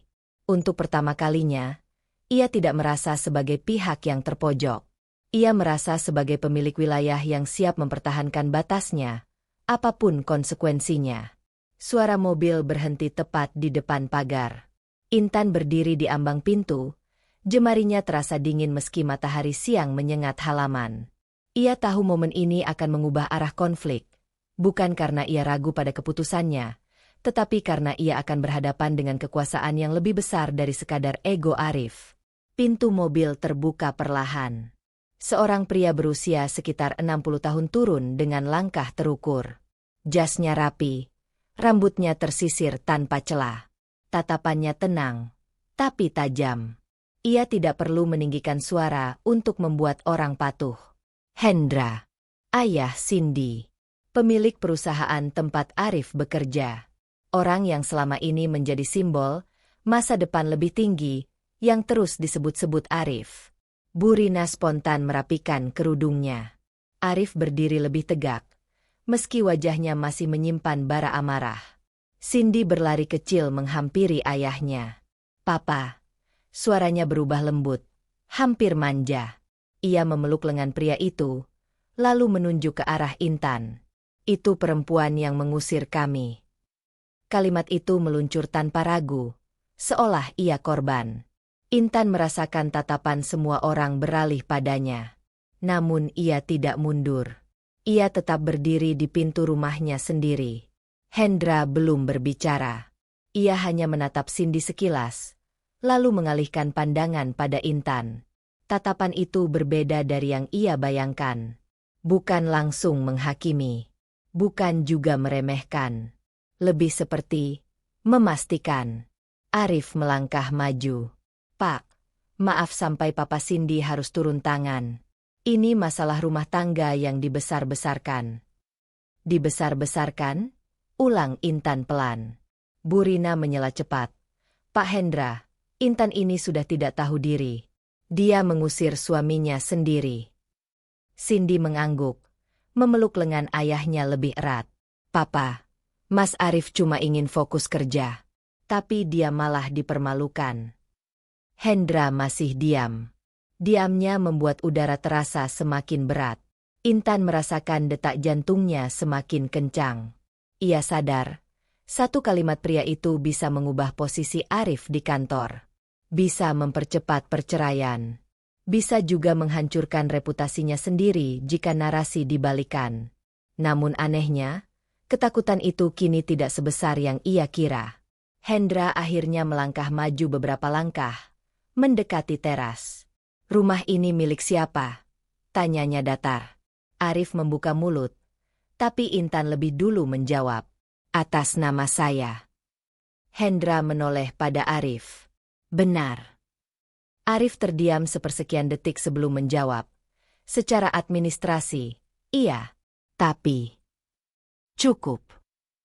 Nada Hendra tidak keras, tapi tegas. Ia kembali menatap Intan. Tatapan itu bertahan lebih lama kali ini. Intan merasakan sesuatu yang aneh. Bukan tekanan. Bukan ancaman. Ada kilasan pengenalan di mata pria itu. Seolah ia pernah melihat wajah ini. Hendra mengernyit tipis. Wajahnya yang tadi tegas perlahan berubah. Warna di pipinya memudar. Nama lengkap Anda? Tanyanya pelan. Intan Pramesti. Nama itu seperti mengetuk sesuatu dalam ingatan Hendra. Ia menatap lebih saksama. Ke arah mata Intan. Ke garis rahangnya. Ke cara ia berdiri. Wajahnya berubah pucat. Cindy merasakan perubahan itu.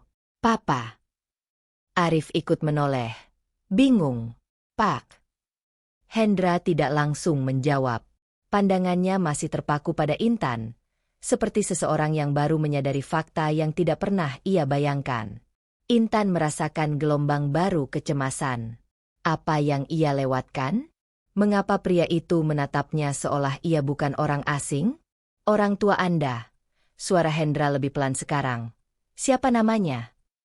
Pertanyaan itu membuat ruang terasa semakin sempit.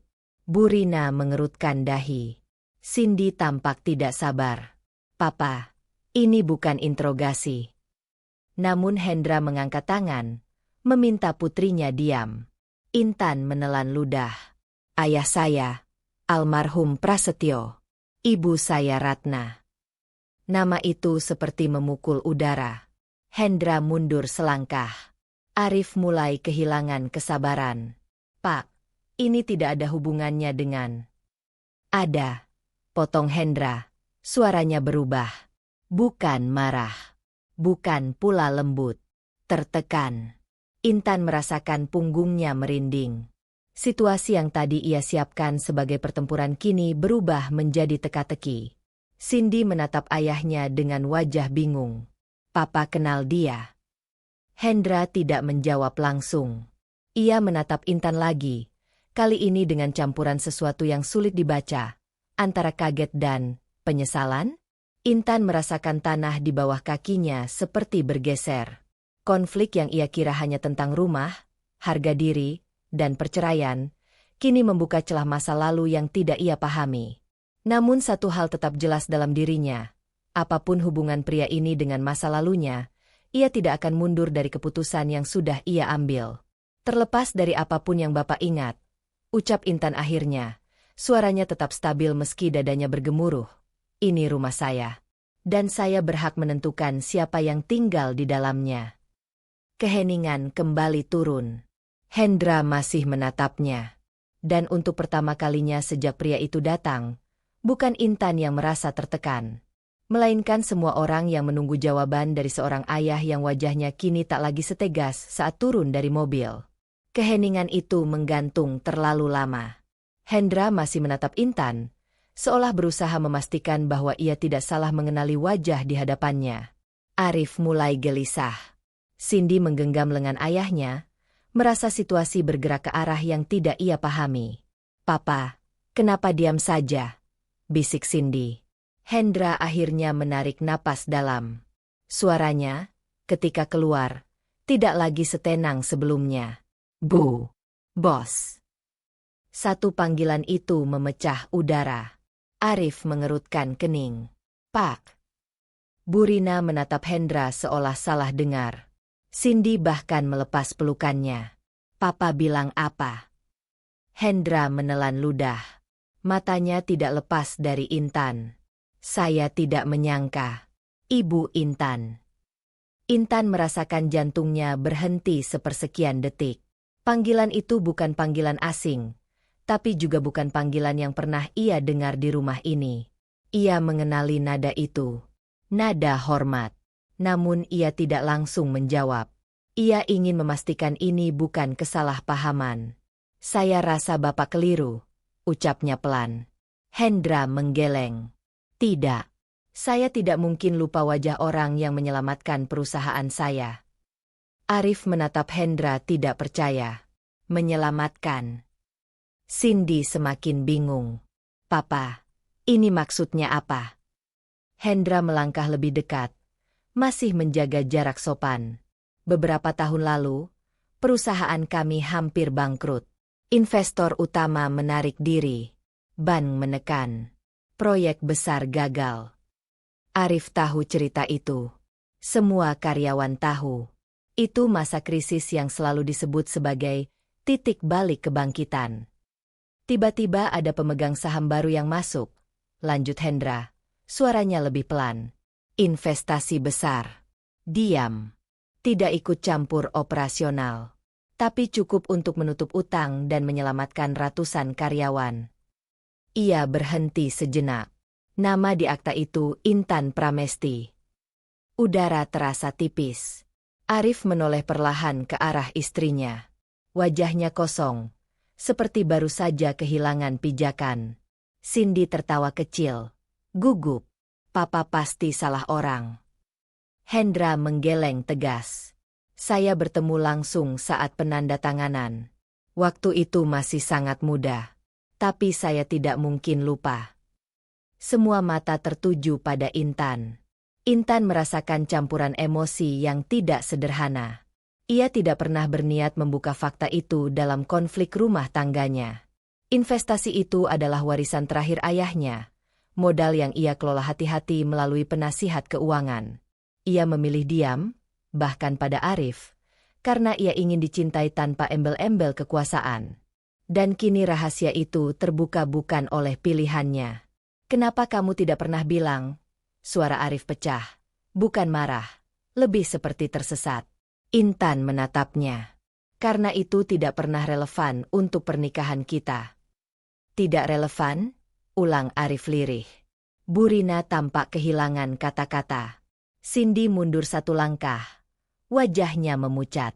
Hendra menunduk sedikit pada Intan. Maaf, Bu Bos. Saya tidak tahu ini rumah Anda. Panggilan itu kembali terdengar. Kali ini lebih jelas. Intan merasakan sesuatu bergeser dalam dirinya.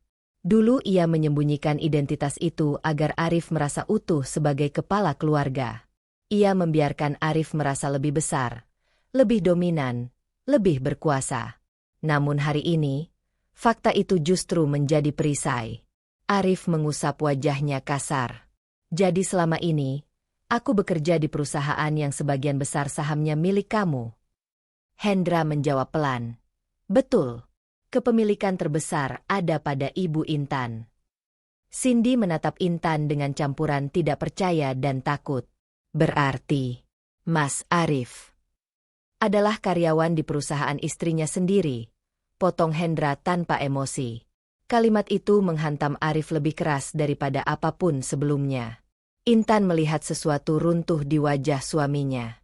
Bukan hanya ego, tapi identitas yang selama ini ia bangun. Ia bisa saja merasa menang. Namun yang ia rasakan justru getir. Selama ini ia dituduh menghambat karir Arif. Ditertawakan karena dianggap tidak selevel. Dihina akan ditinggal demi masa depan yang lebih tinggi. Padahal, tanpa ia sadari, Masa depan itu berdiri di atas investasinya. Kenapa kamu tidak pernah bilang? Arif bertanya lagi, kali ini lebih pelan. Karena aku tidak ingin kamu merasa kecil, jawab Intan jujur. Keheningan itu lebih menyakitkan daripada pertengkaran tadi. Cindy terlihat seperti ingin mengatakan sesuatu, tapi urung. Posisi yang ia kira aman kini berubah menjadi rapuh. Hendra menatap Intan dengan hormat. Apapun keputusan ibu soal rumah ini, saya tidak berhak campur. Itu bukan sekadar kalimat. Itu pengakuan posisi. Bu Rina perlahan duduk di kursi. Wajahnya pucat. Dunia yang ia pahami, di mana anaknya adalah pusat dan menantu hanya penopang, berbalik arah. Namun bagi Intan, ini bukan tentang membalikkan kuasa. Ini tentang pilihan. Ia menatap Arif. Untuk pertama kalinya, bukan sebagai istri yang tersakiti, bukan sebagai perempuan yang bertahan, melainkan sebagai seseorang yang memegang kendali penuh. Aku tidak pernah ingin ini jadi soal siapa lebih tinggi, ucapnya pelan. Tapi kamu yang memulai perang ini.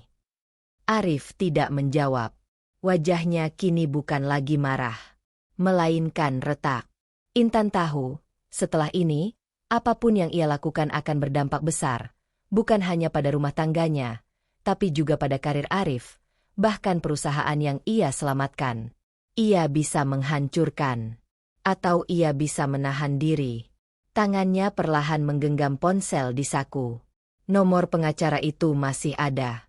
Dan untuk pertama kalinya, keputusan berikutnya bukan lagi soal bertahan, melainkan soal seberapa jauh ia bersedia melangkah. Nomor pengacara itu masih terasa hangat di genggaman Intan. Ia belum menekan tombol panggil. Ruang tamu rumahnya kini berubah menjadi panggung yang memperlihatkan wajah asli masing-masing orang. Hendra berdiri tegak, namun wibawanya tidak lagi menekan Intan, justru mengarah pada putrinya sendiri. Cindy masih terlihat pucat. Sejak fakta kepemilikan saham itu terbuka, bahunya tak lagi setegap tadi. Cindy, suara Hendra rendah, tapi tajam. Apa yang sebenarnya kamu lakukan di sini? Cindy menelan ludah. Papa, aku cuma. Kamu menggunakan namaku, potong Hendra. Datang ke rumah orang. Membawa-bawa perusahaan. Untuk apa? Cindy memandang sekilas ke arah Arif, mencari dukungan. Aku hanya ingin membantu Mas Arif. Situasinya tidak adil. Tidak adil bagi siapa? Tanya Hendra. Sun. Hendra melanjutkan, perusahaan kita hampir tenggelam beberapa tahun lalu. Karyawan hampir kehilangan pekerjaan. Orang yang menyelamatkan bukan keluarga kita. Bukan kamu. Bukan saya. Tapi Ibu Intan. Kata Ibu Intan terdengar formal, penuh hormat. Dan kamu datang ke rumahnya, menunjuk-nunjuk dia, seolah kamu lebih berhak. Nada Hendra kini jelas kecewa. Cindy menunduk. Untuk pertama kalinya, kepercayaan dirinya runtuh. Arif tidak tahan melihat situasi itu. Pak, ini tidak sesederhana itu.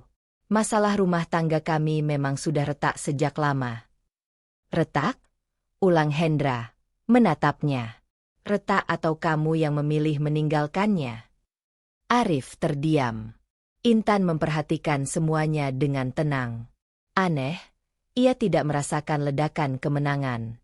Yang ia rasakan justru ruang kosong yang luas, seperti beban berat yang akhirnya terangkat. Arif mencoba lagi. Saya tidak tahu soal saham itu.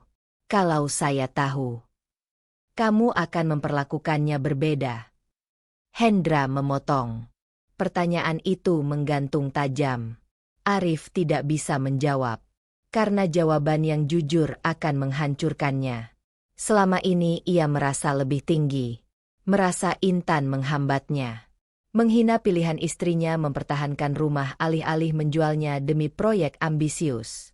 Bahkan ia berani mengajukan gugatan cerai tanpa diskusi. Kini semua berdiri terbalik. Ia bukan hanya menghina istrinya. Ia menghina pemilik saham terbesar di perusahaan tempat ia bekerja. Bu Rina yang sejak tadi terdiam akhirnya bersuara. Suaranya tidak lagi setajam sebelumnya. Pak Hendra, ini urusan keluarga. Jangan sampai dibawa ke kantor. Hendra menoleh padanya. Justru karena ini keluarga, saya tidak ingin kantor dijadikan alat tekanan. Cindy mengangkat wajahnya. Papa, aku tidak bermaksud. Kamu bermaksud memenangkan sesuatu yang bukan milikmu, tegas Hendra. Rumah tangga orang lain bukan medan kompetisi. Kata-kata itu menghantam Cindy lebih keras dari apapun. Arif mengepalkan tangan. Pak, saya tetap profesional di kantor. Hendra menatapnya lama. Profesional berarti tahu batas. Kamu menceraikan istri tanpa diskusi. Kamu membiarkan dia dihina di rumahnya sendiri. Lalu kamu berharap dihormati sebagai pemimpin. Setiap kalimat seperti membuka lapisan demi lapisan kebanggaan Arif. Intan melihat suaminya, atau mungkin mantan suaminya yang belum resmi, berdiri tanpa pegangan. Untuk sesaat, ada bagian dalam dirinya yang ingin berkata, sudah cukup. Namun bagian lain justru merasa tenang. Ia tidak perlu menyerang. Fakta sudah bekerja untuknya. Arif akhirnya menoleh pada Intan. Kamu sengaja menyembunyikan ini. Nada suaranya bukan marah. Lebih seperti tuduhan terakhir yang tersisa. Intan tersenyum tipis. Aku menyembunyikan kekuasaan supaya kamu merasa utuh. Itu kesalahanku. Sunyi kembali turun. Lalu, tanpa bisa ditahan, Intan tertawa lirih. Bukan tawa mengejek. Bukan pula tawa puas. Lebih seperti tawa seseorang yang akhirnya memahami ironi hidupnya sendiri. Ia tertawa karena selama ini ia berusaha menjadi cukup sederhana, cukup rendah hati, cukup tidak mengintimidasi, agar pernikahannya seimbang. Namun ternyata, ia tidak pernah benar-benar dihargai. Semua terdiam mendengar tawa itu.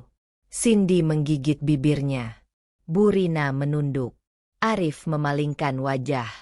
Intan berhenti tertawa, menarik napas panjang. Aku tidak perlu membuktikan apapun lagi.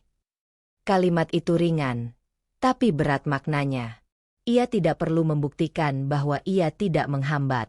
Tidak perlu membuktikan bahwa ia setia. Tidak perlu membuktikan bahwa ia layak. Ia sudah cukup. Hendra menunduk hormat. Apapun keputusan ibu, perusahaan akan menghormatinya. Itu bukan ancaman.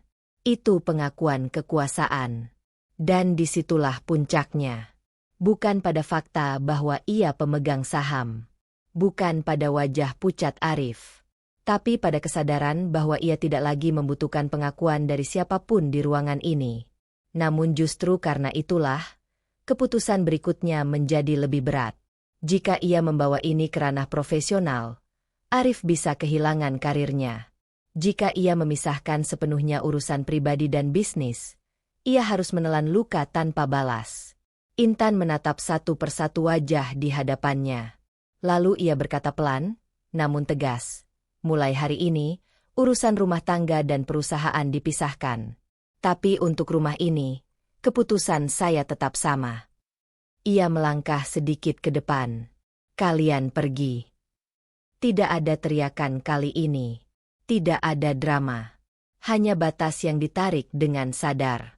Dan ketika Arif menatapnya untuk terakhir kali sore itu, bukan kemarahan yang terlihat di matanya, melainkan ketakutan pada satu hal yang tidak pernah ia duga.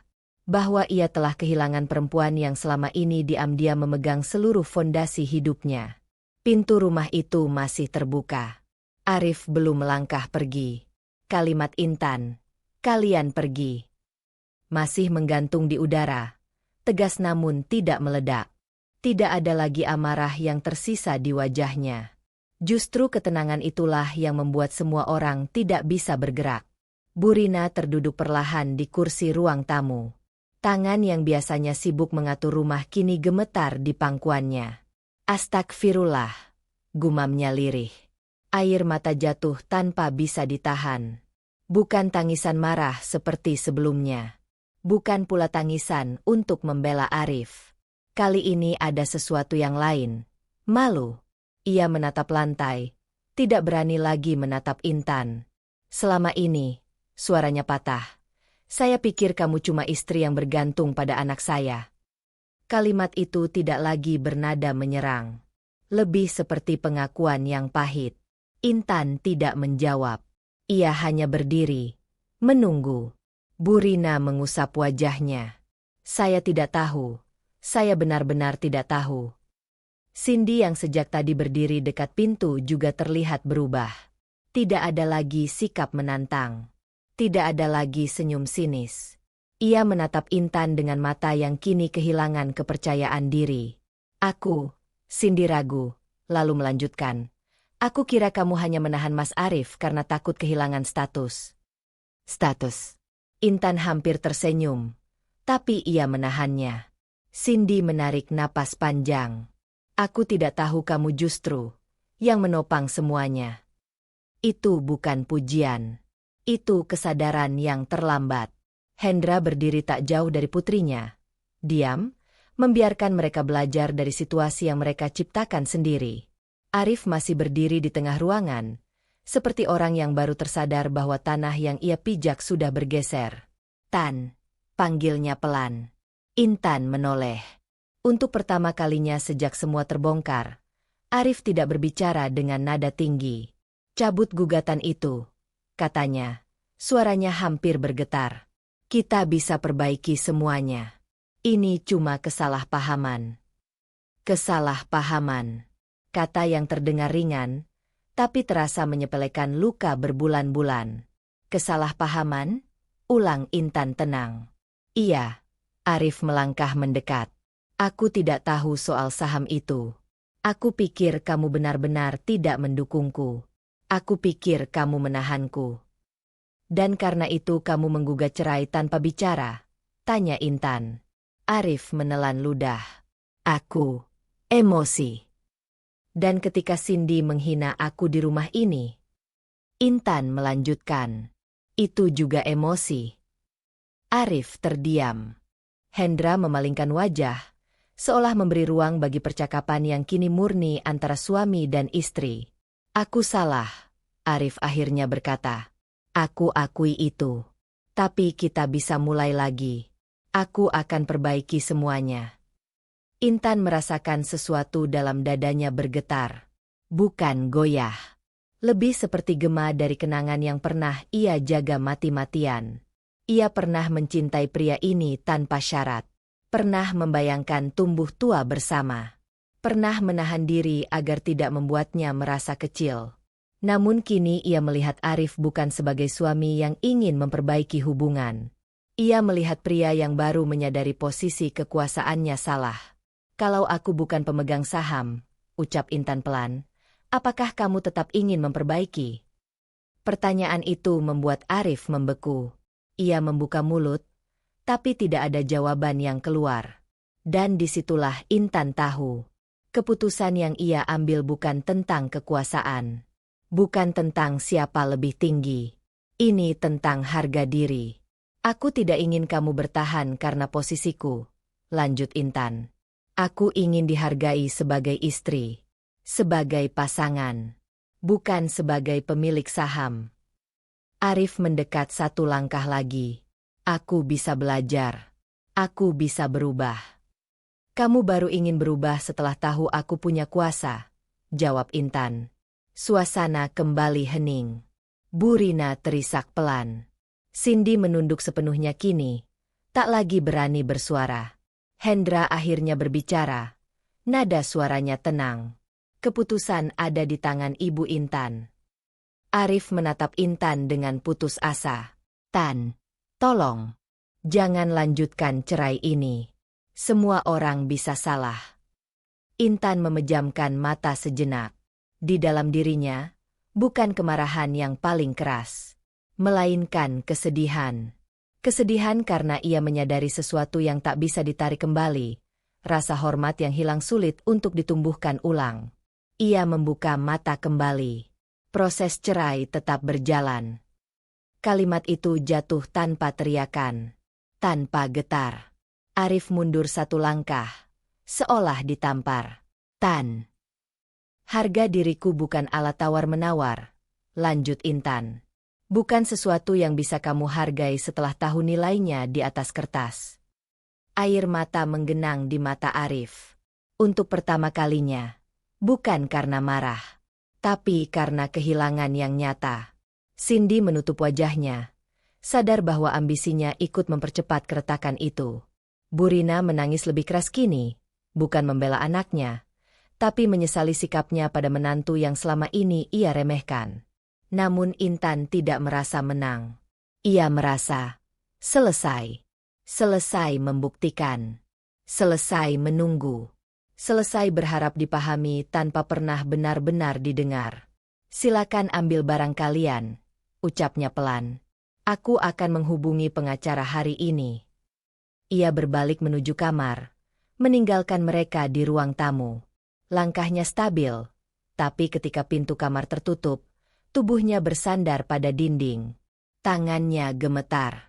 Bukan karena ragu, melainkan karena keputusan yang ia ambil hari ini akan mengubah seluruh hidupnya. Di luar kamar, suara langkah dan isakan terdengar samar. Di dalam kamar, Intan menatap ponselnya. Nomor pengacara itu masih menunggu. Dan kali ini, ia tahu. Menekan tombol panggil bukan lagi pilihan berani, melainkan satu-satunya jalan yang tersisa. Pintu kamar itu masih tertutup ketika Intan akhirnya menekan tombol panggil. Nada sambung terdengar singkat. Selamat siang, Bu Intan. Suara pengacara di seberang terdengar profesional dan tenang. Saya ingin melanjutkan prosesnya, jawab Intan tanpa ragu. Tidak ada pencabutan gugatan. Kalimat itu sederhana. Tapi saat ia mengucapkannya, sesuatu dalam dirinya benar-benar lepas. Bukan lagi ancaman, bukan lagi reaksi, melainkan keputusan yang matang. Setelah panggilan selesai, Intan membuka pintu kamar. Ruang tamu itu kini dipenuhi koper. Arif berdiri di dekat meja makan, wajahnya jauh berbeda dari pria yang dulu percaya diri melangkah keluar masuk rumah ini. Burina duduk di sofa, matanya sembab. Tidak ada lagi perdebatan, tidak ada lagi pembelaan. Hanya kenyataan. Arif mengangkat wajah saat Intan keluar. Ada harapan kecil di sana, meski ia tahu jawabannya. Kamu benar-benar tidak mau memberi kesempatan? Tanyanya pelan. Intan menatapnya. Kali ini tidak ada getar dalam suaranya. Kesempatan sudah ada sejak awal pernikahan, jawabnya. Bukan setelah kamu merasa kehilangan. Arif mengangguk pelan. Untuk pertama kalinya, ia tidak melawan, tidak membantah, tidak menyalahkan. Ia akhirnya mengerti, meski terlambat, bahwa yang runtuh bukan hanya ego, tapi kepercayaan. Burina berdiri perlahan. Ia mendekati Intan dengan langkah ragu. Maafkan saya, ucapnya. Suaranya parau. Saya terlalu membela anak saya sampai lupa melihat kamu sebagai manusia. Intan terdiam sejenak.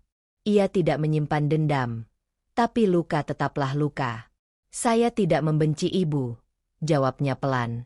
Tapi saya tidak bisa terus hidup di tempat yang membuat saya kecil.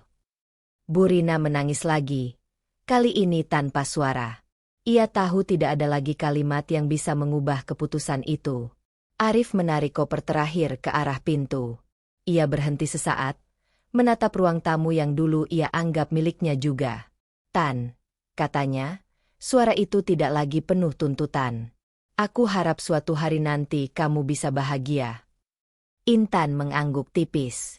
Aku juga berharap kamu belajar menghargai orang sebelum kehilangan. Arif tidak menjawab. Ia membuka pintu. Cahaya sore masuk menyilaukan sejenak. Langkah kaki mereka terdengar menjauh. Pintu tertutup perlahan, tanpa bantingan, tanpa drama. Sunyi yang berbeda dari sebelumnya. Bukan sunyi penuh tekanan, melainkan sunyi yang luas. Hendra masih berdiri di halaman. Ia tidak ikut masuk sejak tadi, memberi ruang bagi perpisahan itu terjadi tanpa campur tangan. Saat Arif dan Burina masuk ke mobil, Hendra menatap Intan yang kini berdiri di ambang pintu. Saya minta maaf, ucapnya tulus. Sebagai ayah, saya gagal mengajari anak saya menjaga batas. Intan menatapnya tenang. Tidak semua kesalahan orang tua bisa dikendalikan. Hendra mengangguk. Saya akan memperbaiki sikap Cindy. Dia harus belajar bahwa ambisi bukan alasan untuk merusak. Intan tidak menjawab panjang. Ia hanya berkata, semoga dia menemukan jalannya sendiri. Hendra menunduk hormat, lalu masuk ke mobilnya sendiri. Halaman kembali kosong. Intan menutup pintu rumah perlahan. Ia berdiri di tengah ruang tamu. Rumah itu terasa lebih besar sekarang. Lebih hening. Lebih jujur. Dulu ia takut ditinggal. Kini ia sadar. Yang ia takuti sebenarnya adalah hidup tanpa dihargai. Ia berjalan pelan menyentuh sandaran kursi, meja makan, dinding yang dulu ia pilih warnanya sendiri. Semua masih sama. Yang berbeda adalah dirinya. Air mata akhirnya jatuh. Bukan karena kehilangan Arif, melainkan karena ia menyadari betapa lama ia menunda memilih dirinya sendiri. Ia tidak lagi istri yang menunggu diakui. Tidak lagi perempuan yang mengecilkan diri agar orang lain nyaman. Ia berdiri sendiri. Dan untuk pertama kalinya dalam hidupnya, kesendirian itu tidak terasa menakutkan. Ponselnya bergetar. Pesan dari pengacara, proses akan segera kami lanjutkan. Sidang pertama dijadwalkan bulan depan. Intan menatap layar itu lama. Perceraian bukan akhir yang romantis. Bukan kemenangan. Bukan pula kekalahan. Itu konsekuensi. Ia menarik napas panjang. Ada banyak yang harus ia hadapi setelah ini. Sidang, gosip kantor, tatapan orang-orang yang baru tahu siapa dirinya sebenarnya. Namun kali ini, ia tidak merasa harus bersembunyi. Ia berjalan ke jendela dan membuka tirai lebar-lebar. Cahaya sore masuk memenuhi ruangan. Ini rumahku, bisiknya pelan. Bukan dengan kesombongan, tapi dengan penerimaan. Bukan sebagai istri yang ditinggalkan, melainkan sebagai perempuan yang akhirnya memilih dirinya sendiri. Dan di tengah ruang tamu yang kini hanya diisi oleh napasnya sendiri, Intan tersenyum kecil. Bukan karena semuanya mudah, tapi karena untuk pertama kalinya, ia hidup tanpa harus meminta izin untuk menjadi dirinya sendiri. Karena pada akhirnya, kehilangan seseorang tidak pernah lebih menyakitkan daripada kehilangan diri sendiri. Kalau kamu percaya harga diri lebih berharga daripada mempertahankan yang tak lagi menghargai, tulis di komentar, aku memilih diriku. Jangan lupa tekan like dan bagikan cerita ini.